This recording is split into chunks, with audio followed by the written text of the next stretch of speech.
The unique city of Venice. The city has a rich and diverse architectural style, the most impressive of which is probably the Gothic style. The welcome to Venice is by water, which makes for a magical experience.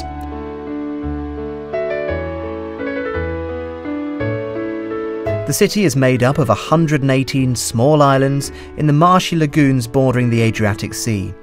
The magnificent buildings surrounded by bridges and canals are a sign of the city's former wealth. But despite the political influence and great wealth disappearing a long time ago, the city still provides the traveller with a rich experience.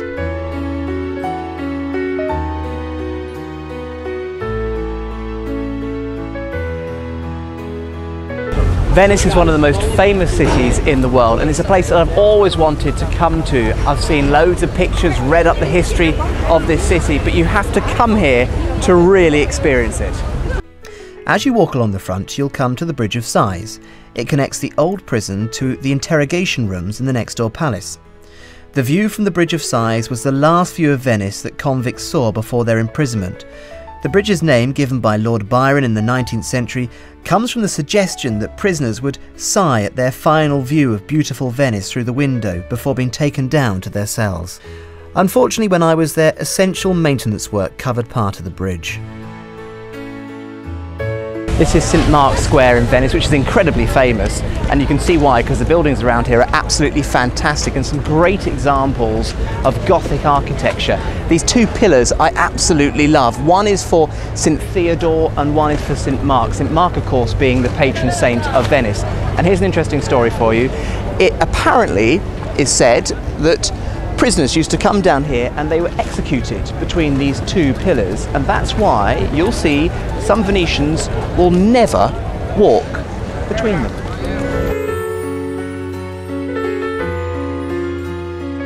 Now, I would suggest that this is probably one of the most instantly recognisable pieces of Venetian architecture behind me. It's Doge's Palace. It was built in 1309 and it was the government headquarters for the whole of Venice. All the high-ups would have been in this building, collecting taxes, making decisions and such like. It's also even got a prison inside it as well. Now, you've probably seen it in the films, but you have to see it in real life and get up close to really appreciate all the intricate details that went into building this fantastic building. The campanile of St Mark's Church towers over the square.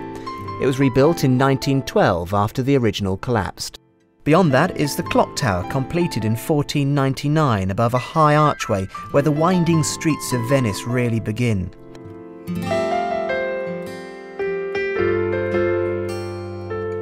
I was travelling with Leisure Holidays director Hugh Williams. Two of the things you must do when you come to Venice is, number one, climb to the top of the Campanile bell tower. There's stunning views over the city. And number two is to visit the basilica behind me.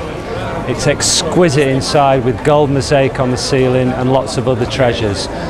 The queues can sometimes be long, but it's worth the wait, I assure you. Venice is famous for music, and wherever you turn in St Mark's Square, you'll hear the wafts of live music lingering in the breeze. The same hunger for culture which draws so many tourists to this city was an attraction for many famous names who used to inhabit St Mark's Square.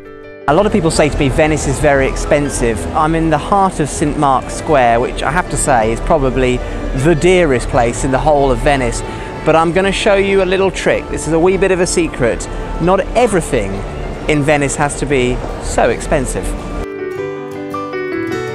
Dickens, Byron and Proust used to love going to this cafe over here. But if you want to follow in famous footsteps, a coffee will set you back roughly about €10. Here comes the good bit. Go to the cafe next door, stand by the bar, just €1.50. The first bridge over the Grand Canal was a pontoon bridge built in 1181. The development and importance of the Rialto market on the eastern bank increased traffic on the floating bridge, so it was replaced in 1255 by a wooden bridge. The idea of rebuilding the bridge in stone was first proposed in 1503, but it took until 1591 for the work to get underway. The engineering of the bridge was considered so audacious that the architect predicted future ruin. The bridge has defied its critics to become one of the architectural icons of Venice.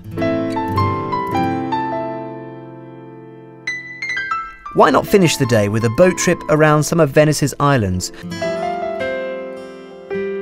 Or if you want to be really traditional, maybe a relaxing ride on a gondola.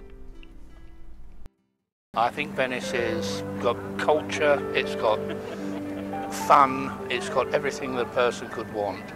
Plus it's a beautiful day today, and what more could anybody want? It is a bit expensive, but if you look around you can find the places that, you know, are interesting and, shall we say, full of history.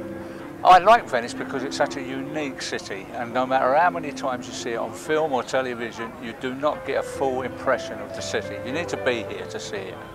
I like Venice. We come here quite often. I think it's a city you can't beat for atmosphere and magic. I mean, it's like nowhere else in the world, really.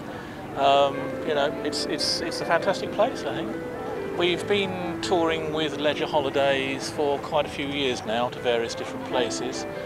And it's good value for money. You get to see a lot of places.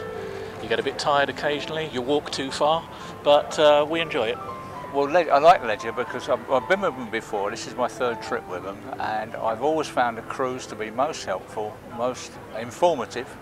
They look after you well, and the company as a whole, I think, offer a perfect service.